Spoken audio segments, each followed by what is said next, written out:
Alright, hey everyone. So today I want to talk about natural base functions. Right? So in our past lessons, we've talked about log base 10 of x is equal to its exponent y, basically meaning that this is synonymous to 10 to the power of y is equal to x. So y being the exponent of 10 and x being what is inside the log. Now today I want to talk about the concept of log base e of x is equal to y, right? You usually don't see log base e of x equal to y. What you usually see is the ln of x is equal to y. But first things first, what does this over here mean? The e. Alright, so e is actually approximately 2.718, right? And it's a constant.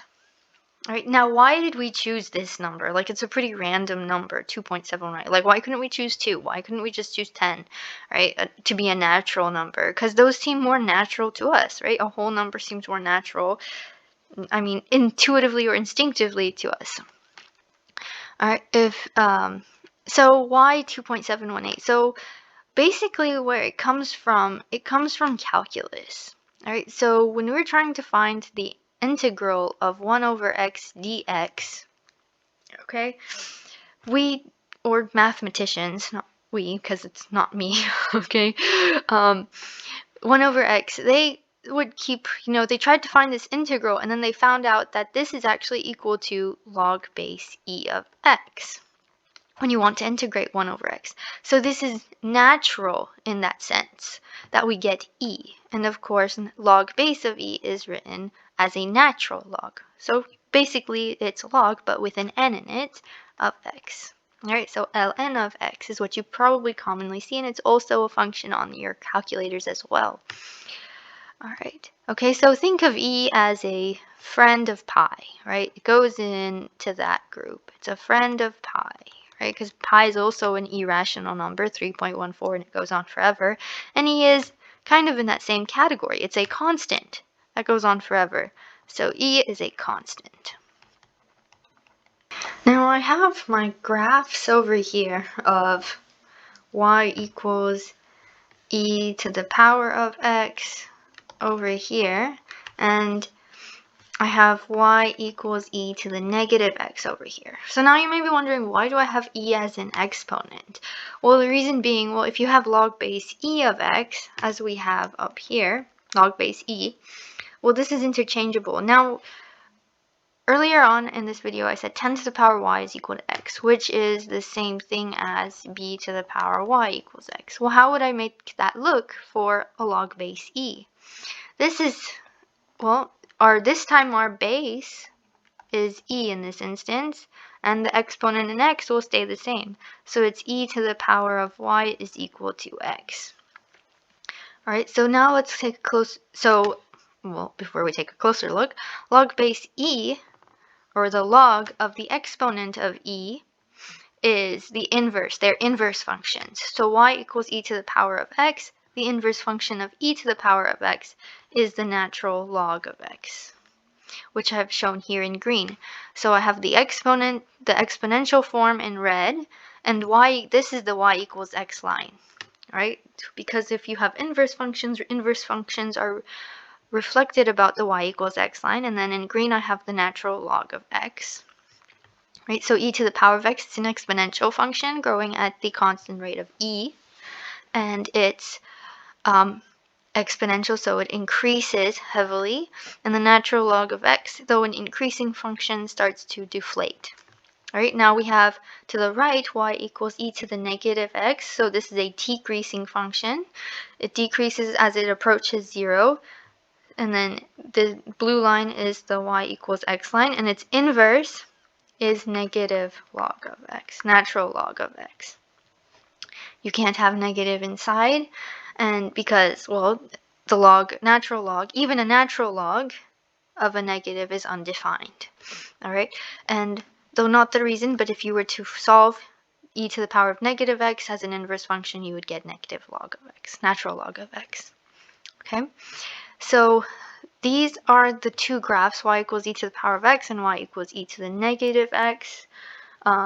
natural log, negative natural log, that's also a decreasing function. So here they are both decreasing. This is a decay function or exponential decay function, whereas here we have an exponential growth function. All right, let's also put exponential in front of it. Exponential decay and exponential growth. And this is the natural logs, which are the inverses of exponential growth and decay. Now let's go ahead and do some examples together dealing with the natural base e. So let's look at a first example. We have e to the power of x is equal to 8. And we want to write this in log form, right? So we want this one in log form. In log form, what would it be? Well, you have that log base b of x is equal to your exponent y. All right, so you would adjust this accordingly. And you also know that this is equivalent to b to the power of y is equal to x. So here in this instance, our b is equal to e, that's our base. The x is equal to the exponent, which is y, and 8 is equal to, x is equal, 8 is equal to x, the number that goes inside of our base, or inside of our log. So now let's rearrange this log, leading us to, well, now we get log base e of, log base e of 8 is equal to our exponent x.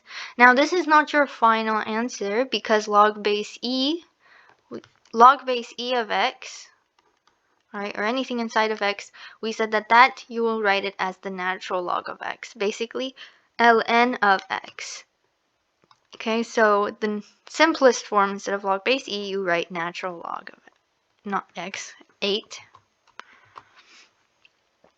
is equal to x. All right, so this is what makes it different, what sets it apart from in our original log forms. Like instead of writing out the log form itself, logarithmic form, we'll write the natural log form that it is, natural log, so ln. And of course, because the base e is a very special constant in mathematics, and e is equal to 2.718, and it goes on.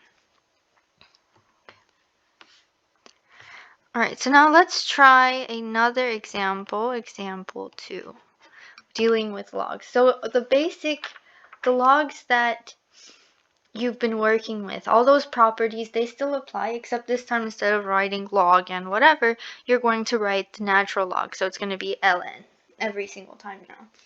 Okay, so let's say you have 3 ln, let me write my 3 better. Let's say you have 3 ln of 10 minus the natural log of 8. Right? Maybe we shouldn't say ln, and I should probably say the natural log.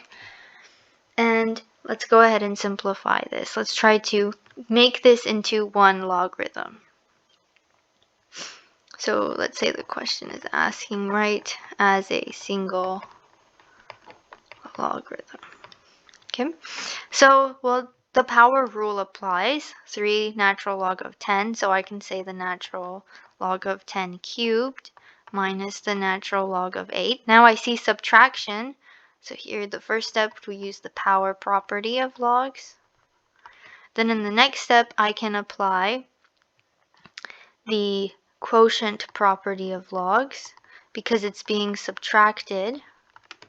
So this is now ln of 10 cubed over 8. Okay, now is there 10 cubed? Can that go, that which is over 8? Can the number inside of my natural log be simplified is our question now. So we have that 10 cubed divided by 8. This is equal to the natural log. So 10 cubed divided by 8 is equal to 125. And the natural log of 125, well, this is the natural log of 5 cubed, because we know that 125 is equal to 5 cubed. And now I can take the 3 back out, and I have 3 natural log of 5. Now it's written as a single log in its simplest form, And this would be my final answer right here. So the gist of it is that you can apply the original log properties to a natural log as well, except this time you're writing ln instead of log base something, right? Because ln means log base e.